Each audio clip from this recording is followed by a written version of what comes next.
Alguns anos atrás, tive o privilégio de conhecer um casal de amigos em São Paulo. Foi no meu primeiro ano de casamento com a Yasmin. Yasmin, ela conheceu uma mulher cristã pela internet, desenvolveu uma grande amizade com ela. E quando nós casamos, nós o visitamos pela primeira vez. Eu não os conhecia, eles também não me conheciam, era apenas um contato entre as duas. O que mais me chamou a atenção nessa viagem foi como eles representavam Cristo. Como pessoas que eu não conhecia se tornaram modelo de cristãos para mim. Nós fomos num tempo que é aquele tempo de meio de mês, mais para o final, onde normalmente a maioria dos lares sofre um pouco com falta alguma coisa aqui, falta alguma coisa ali. E quando chegamos lá, os nossos irmãos queriam e desejavam nos servir da melhor forma, com o melhor alimento que eles poderiam. Mas, em certo momento, o nosso irmão ele ficou um pouco entristecido por não conseguir ofertar mais para nós. Mas o que mais me chamou a atenção foi quando ele reconheceu o pecado dele. A forma graciosa que Deus trabalhou no seu coração, que o alimento, que bons móveis, que um lar esplendoroso aos olhos do mundo, não eram necessário, mas que o necessário era que ele pregasse a Cristo. E através do seu arrependimento pregou a Cristo a nós. Ele ali se tornou um modelo para a gente, um modelo de arrependimento, um modelo de fé, um modelo de amor, de esperança, que um dia o Senhor voltará e que nós não sofreremos mais angústias desse mundo. Onde eu quero chegar com isso? Eu não sei se você já chegou em alguma igreja onde você se depara com aquela igreja e fala: nossa, que igreja saudável, que igreja madura.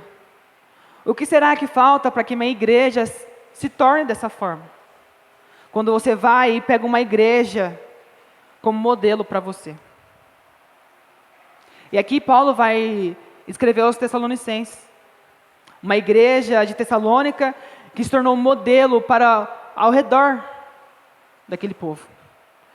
Tessalônica era uma cidade muito grande. E ela teve um grande desenvolvimento na sua igreja. E é o que nós procuraremos pensar hoje. Se nós damos sinais de uma igreja madura. E esse é o tema que nós iremos trabalhar. Sinais de uma igreja madura. Para o nosso primeiro ponto de reflexão, nós veremos do versículo 2 ao versículo 4, que nos diz o Senhor: sempre damos graças a Deus por todos vocês, fazendo menções de vocês em nossas orações e sem cessar, lembrando-nos diante do nosso Deus e Pai da operosidade da fé que vocês têm, da dedicação do amor de vocês e da firmeza da esperança que têm em nosso Senhor Jesus Cristo. Nós vemos aqui a operosidade da fé. Que fé é essa? Essa fé, quando fala operosidade, é uma fé que dá um trabalho ativo, onde há uma dedicação com o seu corpo, com o seu físico, com a sua mente.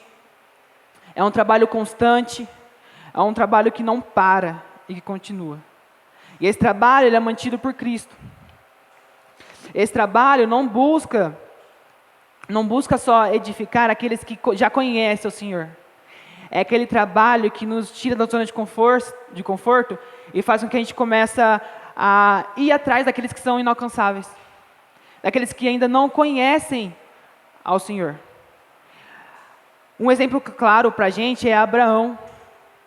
Abraão ele foi chamado pelo Senhor. Abraão imediatamente obedeceu. Ele saiu da zona de conforto. Ele deixou seus familiares, deixou a sua terra, os seus amigos, e foi trabalhar com fé no Senhor.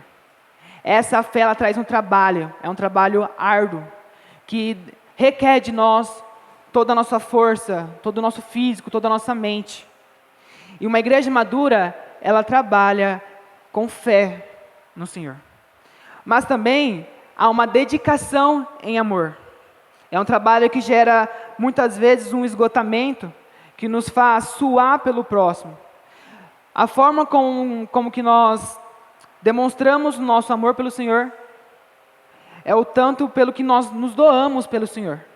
E da mesma forma, a forma que nós demonstramos o amor ao nosso próximo, o amor àqueles que não conhecem o Senhor, é o tanto que nós nos doamos a Ele. Cristo, um exemplo claro disso. Cristo, Ele se doou de tal forma que Ele se fez carne, se fez homem. Ele desceu dos céus. Ele teve uma vida de sofrimento, de angústia. Tinha um ótimo testemunho. E por amor de mim e de você, Cristo se doou na cruz do Calvário para que nós tivéssemos vida. Então também uma igreja madura, ela se dedica em amor ao próximo, ela se doa, ela se dá ao próximo. Se for necessário, ela dá a sua vida pelo nosso próximo. Muitas vezes, ao falar, é muito simples, mas e ativamente, como nós temos nos doado ao nosso próximo? Essa é a esperança de uma igreja madura também. É aquela esperança que aguarda ansiosamente algo extraordinário, que é a volta de Cristo. Uma igreja madura, ela trabalha em fé ao Senhor, fazendo tudo aquilo que é necessário para que a palavra do Senhor seja proclamada. Uma igreja madura, ela se doa ao próximo, se doa ao Senhor, porque entende que a nossa vida é para doar ao próximo. Uma frase que eu e minha esposa sempre usamos quando nós falhamos no serviço: se nós não nascemos para servir, se nós não vivemos para servir, nós não servimos para viver. Se doe, sirva ao seu próximo. O que essa fé em Cristo, de trabalho, tem produzido em nós? Muitas vezes nós procuramos doar os nossos físicos para as riquezas deste mundo. Nós temos os maiores desgastes para o trabalho, para que nós venhamos a acumular riquezas, para que tenhamos bens materiais. Mas quando nós temos a necessidade de se doar para o próximo, nós dizemos: estou cansado. Quando chega o nosso fim de semana, a gente fala: eu quero apenas descansar, é a minha folga. Talvez nós poderíamos ser mais hospitaleiros, receber em nossos lares aqueles que necessitam da pregação do Evangelho. Nós se doamos no trabalho, mas nós vamos nos doar ainda mais para aqueles que necessitam da palavra do Senhor. Para a gente, muitas vezes, as coisas deste mundo tomam o lugar do Senhor. Ao invés de amar o Senhor sobre todas as coisas e amar o próximo sobre todas as coisas, nós queremos o nosso bem-estar. Nós queremos riquezas. Negligenciamos esse trabalho árduo em amor. Quando se trata de trabalho para o Senhor, a maioria das vezes, nós nos tornamos insuficientes. Nós temos programações no nosso presbitério, temos programações aqui em Limeira, principalmente nos fins de semana. Mas com o número de membros que a gente tem aqui, quando nós chegamos numa programação, nós vemos quão falhos somos nisso. Há muita pouca participação. Durante a semana nós queremos desgastar todo o nosso físico para o trabalho. E quando chega o fim de semana, que nós temos as programações e precisamos aprender para pregar o Evangelho, nós não vamos. Nós não queremos ser hospitaleiros e se entregar o restante da nossa semana para o próximo. Uma fé sem obra é morta. Em nenhum momento eu vou dizer que a obra nos trará fé. Mas a fé anda juntamente com a obra. Essa fé produz em nós algo. Uma fé sem obra é morta, ela não existe. O que essa fé no Senhor tem gerado aos nossos corações? O amor ao próximo tem acontecido? A dedicação, a pregação do Evangelho, se doar por esse trabalho em prol do reino, a proclamação do Evangelho, o mandado de Cristo em Mateus, tem se cumprido na nossa igreja? Tem se cumprido nas nossas vidas? De fato, quando nós paramos para pensar, nós vemos o quão falhos somos nisso. Um segundo sinal de uma igreja madura uma igreja madura recebe a palavra e, consequentemente, se alegra e persevera diante das dificuldades. Isso se dá do versículo 4 ao versículo 6, que nos diz: Sabemos, irmãos amados por Deus, que Ele os escolheu, porque o nosso Evangelho não chegou a vocês somente em palavra, mas também em poder, no Espírito Santo e em plena convicção. E vocês sabem muito bem qual foi o nosso modo de agir entre vocês, para o próprio bem de vocês. E vocês se tornaram nossos imitadores e do Senhor, recebendo a palavra com alegria e que vem do Espírito Santo, apesar de muito sofrimento. Uma igreja madura, ela não só carrega em si esses 3 sinais, que nós vimos no primeiro ponto: amor, fé, amor e esperança. Mas também ela demonstra que somos povo escolhido do Senhor.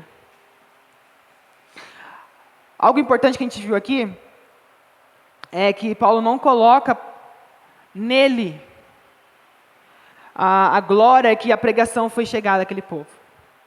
Mas ele coloca para a gente que há uma grande necessidade e que somente pelo poder do Espírito Santo essa palavra pode se chegar aos corações daqueles que não conhecem. Isso nos dá alguns pensamentos. Primeiro, que a pregação do Evangelho e a edificação e se chegar ao coração do próximo não há glória para mim, não vem de mim. Em contrapartida, mas também traz sobre mim uma grande responsabilidade de me dedicar, de me abdicar talvez de outras coisas, para que eu possa estudar, que eu possa me deleitar e debutar na palavra do Senhor, para que eu possa cada dia mais me capacitar e crescer em conhecimento da palavra, para edificar o povo do Senhor e edificar aqueles que necessitam da palavra do Senhor. Somente com a ação do Espírito Santo, essa palavra pode se chegar ao coração. Hoje, na nossa atualidade, infelizmente, nós vemos púlpitos que não servem mais para a pregação do Evangelho. Púlpitos que são rodeados de glória para o homem, de autopromoção, de talvez querer algo sentimental, de que talvez um expulsar demônio é mais importante do que uma pregação da palavra. E isso entristece, sabe por quê? Hoje nós vemos o povo do Senhor tendo fome e sede da palavra. Quão negligente hoje é a pregação da palavra nos púlpitos. Quão entristecedor. Será que Paulo chegaria para a gente e falaria que eles sejam imitadores de vocês? Vocês têm agido com fé, com amor e esperança. Vocês têm proclamado a palavra do Senhor, têm se arrependido e mudado de vida. Será que Paulo mandaria uma carta tão bela para nós como ele mandou para Tessalonicenses? O povo aqui, ele recebeu a palavra. Nós necessitamos receber essa palavra. Depois nós pregamos essa palavra. Mas também essa palavra, ela nos ensina a viver com alegria e perseverança em meio a situações difíceis. Eu não sei o porquê, mas as pessoas têm um entendimento errado de que cristão não sofre. De que cristão vive tranquilo e sereno. Nós sofremos. Temos angústias nos nossos dias a dias. Nós perecemos de enfermidades. Nós muitas vezes somos perseguidos.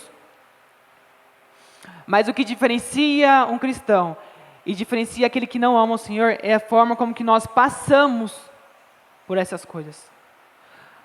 A palavra do Senhor é nosso alicerce. Para que em meio a uma enfermidade nós demos glória a Ele, porque Ele nos dá força para passar por meio dela.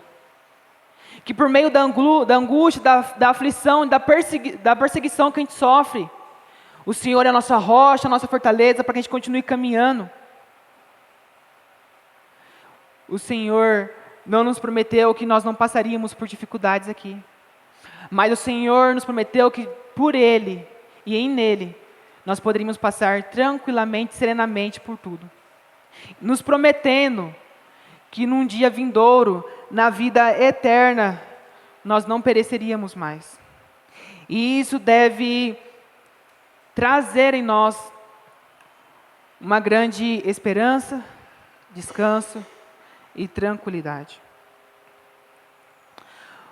Outra coisa que a gente pode pensar aqui, um exemplo muito claro, é que Paulo foi perseguido, Paulo foi preso, Paulo foi decapitado.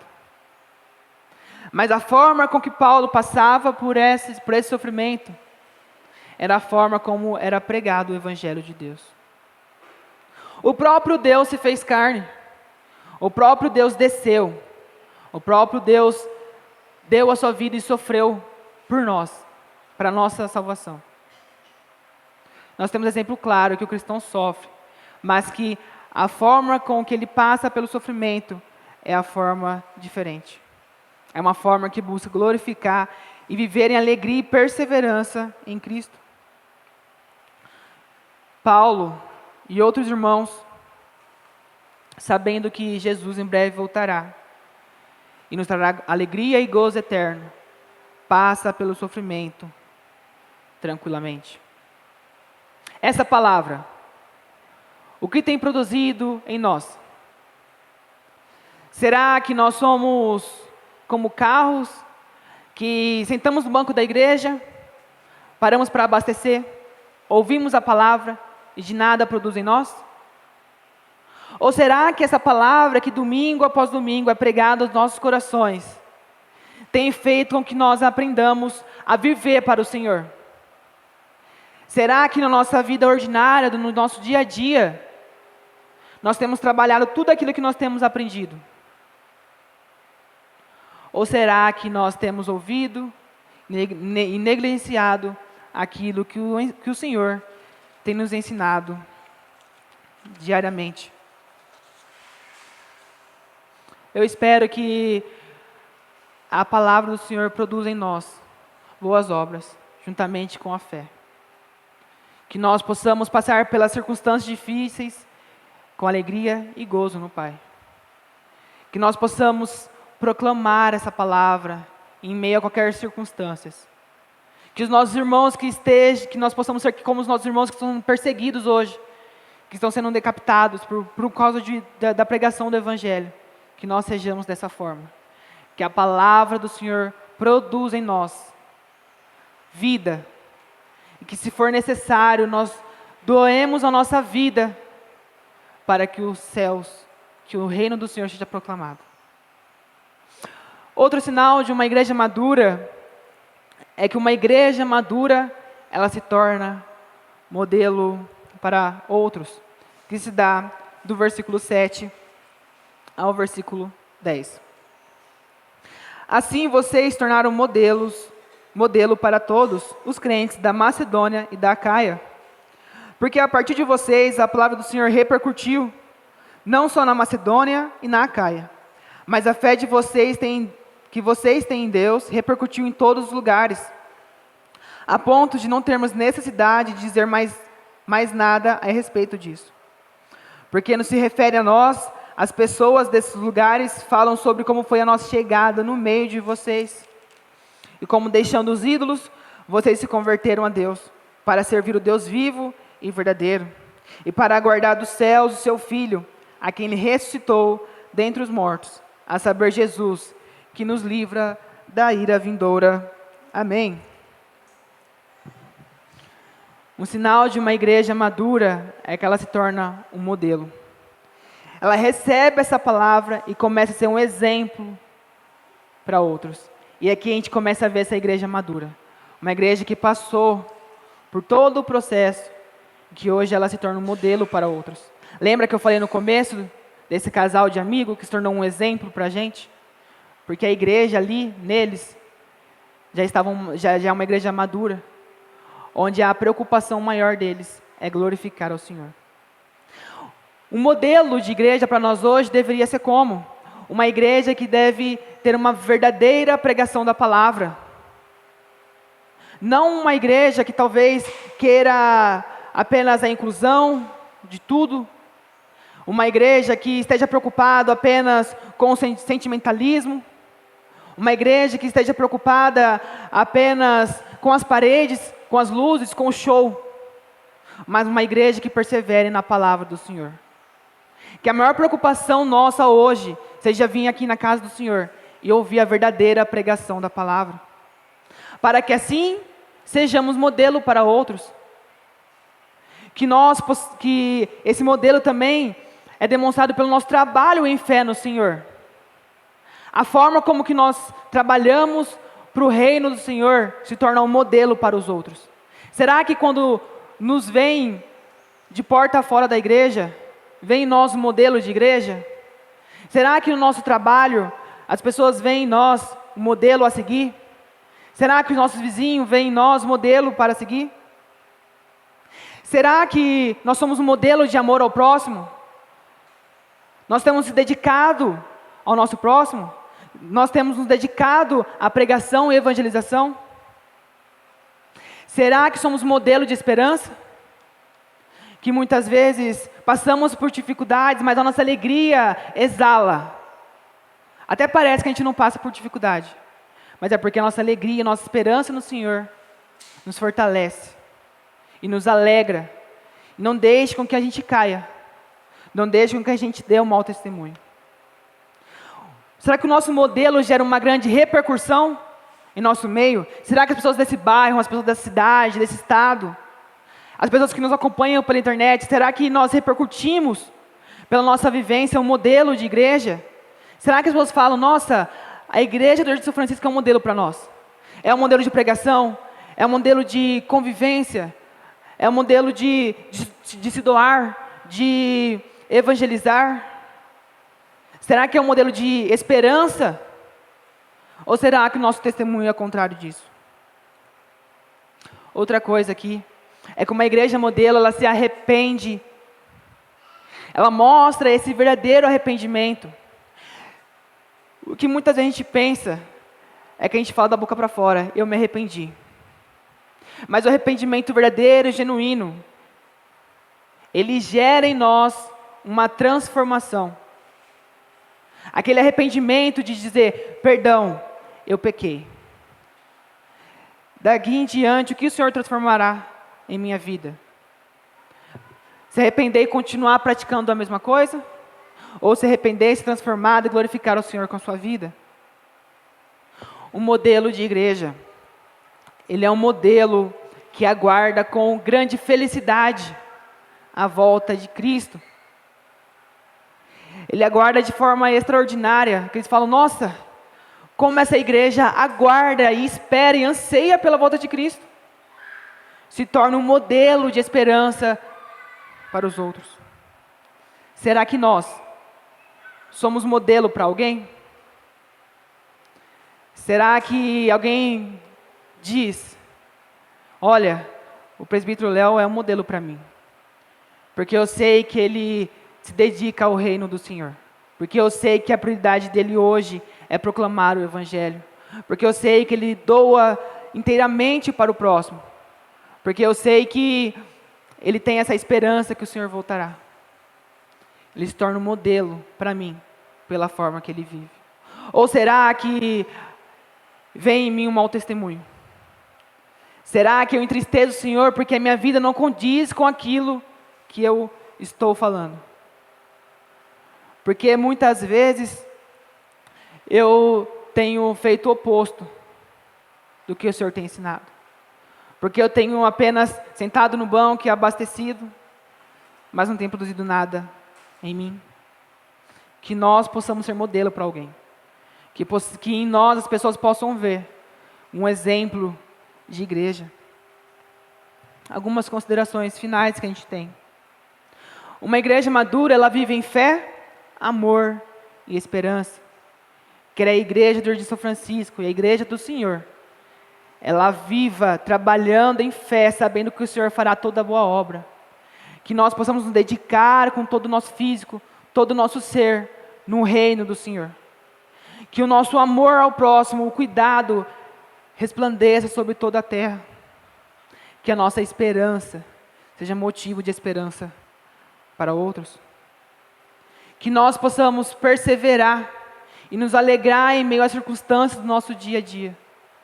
Que possamos glorificar ao Senhor em meio às dificuldades.